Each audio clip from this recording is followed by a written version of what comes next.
Welcome to Jersey Matters. I'm Larry Menti. This week we interview the new Ocean County Prosecutor, Bradley Billheimer, and his efforts to fight the opioid crisis. Also on this week's show, Governor Phil Murphy gives its budget address. We have reaction. And New Jersey and its garbage, another landfill, another controversy, and the fight to save an historic local theater. And now, our interview with Ocean County Prosecutor Bradley Billheimer. Ocean County has a new prosecutor, so what are his priorities? We'll find out. Bradley Billheimer is here. He is the new prosecutor of Ocean County, and he brought along Detective Joe Fastige. Thank you both for being here. So what are the priorities? Thanks for having me, Larry. One of the top priorities has to be opioids. I took office in October.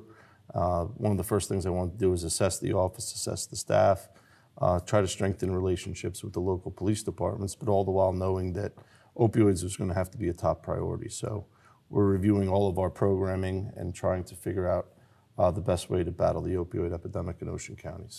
And the epidemic is across the country. It's not It just is. in Ocean County, but Ocean County used to be ground zero in New Jersey. You had a real problem. And over the past several years, you've done better than most of the state in battling it. So you're picking up where others have left off in battling this. So what is the next step? What's the next move? The next step is what we call a multilateral approach. So we're working in 3 different areas, one of them being education. The statistics that we've reviewed show that there's a 28% chance if somebody uses before they're 15 years old, they're going to become users later in life. So we're trying to target those young kids in high school, even as young as middle school. We've had developed some programs to speak to them in the middle schools. Speaking of young, that's where Detective Fastige comes in, right? There he is. Younger. And what do you do exactly? I work for the Manchester Police Department in New Jersey, obviously, and like the prosecutor said, this is statewide. And our chief, Lisa Parker, a couple years ago in 2016, she looked across the state. And of course we have intervention and enforcement, but she never found anything for prevention and educating students. So she took it upon herself to come up with this program called #NotEvenOnce. And we go through the high school in Manchester, and we teach seniors in high school all about the dangers of opiates. And it's a 3-day program. The first day, super relaxed. We're going in there, we're dressing down, we're not in uniforms, and really we take half of the class to get to know the kids. You know, I tell them all about my hobbies, my life. They see me as a person and not as a robotic cop. Which is important because you don't want to preach to them because they're going to start rolling their eyes. And we're not lecturing, we're not enforcing any class rules. That's the teacher's job. We're there to teach them all about opiates and make sure they know. So after we get to know each other, we hit them hard with the facts.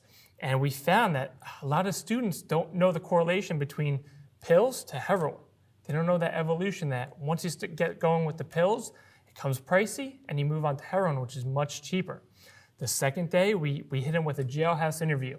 And we have a live feed of the Ocean County Jail where someone's talking about their life story, about going, starting with pills, getting injured, and eventually being locked up and in Ocean County Jail. And the big thing that all the students love is that third day, we have a real-life drug recovery coach come in and teach them their life story. It's amazing. It would seem like... Seems logical, right? Yeah, it seems like this should have been happening all along. But it wasn't. And the question is, what did it take? Why not? Well, very early in my tenure, I was exposed to the Not Even Once program, and I couldn't believe all the work that Chief Parker did, that these young officers did.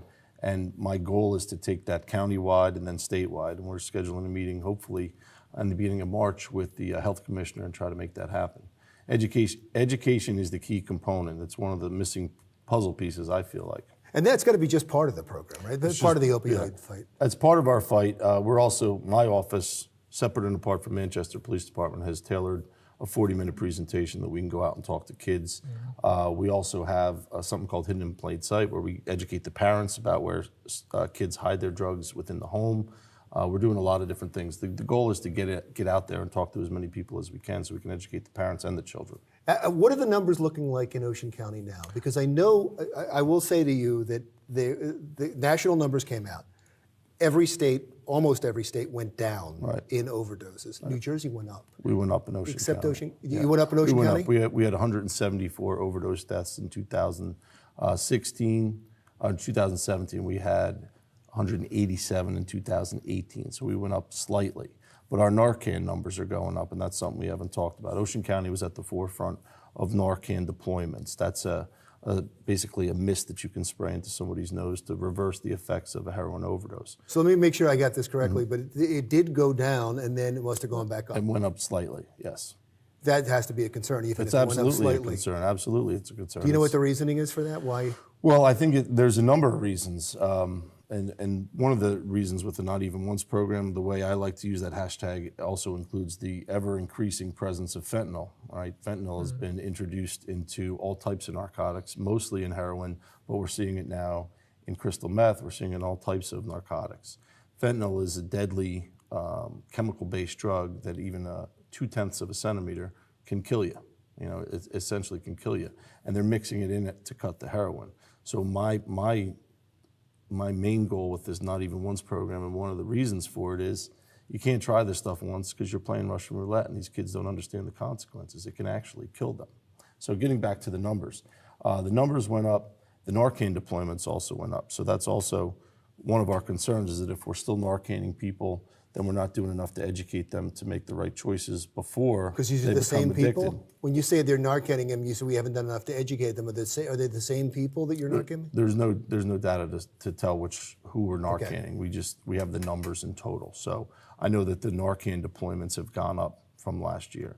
And if you look at the trends, everything we're doing, not just education, treatment and addiction recovery, and the law enforcement component, which we haven't talked to, these trends are going to continue based on all the numbers and the data that we have till 2020. 2022 is somewhere where they're supposed to level off. And Detective, before That's you got, scary. maybe even now, before you got involved with the program with the education, did you deal with Narcan? Did you deal with addicts on the street? Yes, sir. I've Narcan quite a few, and sometimes it works, and sometimes it doesn't work. It's people use it sometimes as a clutch, just in case. But I've been on a couple calls where I've Narcan someone and they didn't come back.